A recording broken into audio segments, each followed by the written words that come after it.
Ma'am, नवीनच तयार झालेला कॉकरोच जनता पार्टीबद्दल तुमचं काय मत आहे? ज्यावेळी चीफ जस्टिस ऑफ इंडियानी बोलले की इंडियाचा यूथ जो आहे तो एका कॉकरोच सारखा आहे, म्हणजे इंडियन यूथला कॉकरोचची उपाधी दिली त्यांनी. त्यावेळी हा सेंटेन्सने पहिल्यांदा ज्यावेळी न्यूजवर बघितले त्यावेळी मला वाईट वाटलं आणि this was not expected from the chief justice of India. त्यावेळी मी माझ्या आपडवर टाकले होते की आय एम ऑल्सो कॉकरोच. हो, आहे आम्ही कॉकरोच आधी. आणि त्यावेळी ही पार्टी वगैरे काय नव्हती. पण कसं आहे, प्रत्येक देशाची प्रगती, डेव्हलपमेंट जी आहे, it is based on the youth. आपला यूथ काय आहे आणि कसा आहे याच्यावरच आपल्या भविष्यात आपल्या देशाचं भविष्य अवलंबून आहे.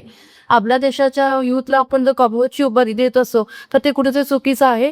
मग आम्ही यूथ काय करू शकतो, हे सगळेजण नाही पेटून उठल्यासारखं झालं की मग दाखवूच आम्ही काय आहे. आणि त्याच ह्याच्यातून भाव येतो की कॉकरोच जनता पार्टी जी आहे ते उदयास आली.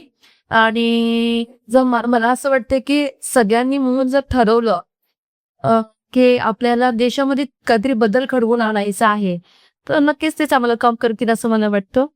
आणि आमच्या शुभेच्छा आहेत सर्व यूथला, सर्व जेनसीला. आणि they are even welcome in our party Congress.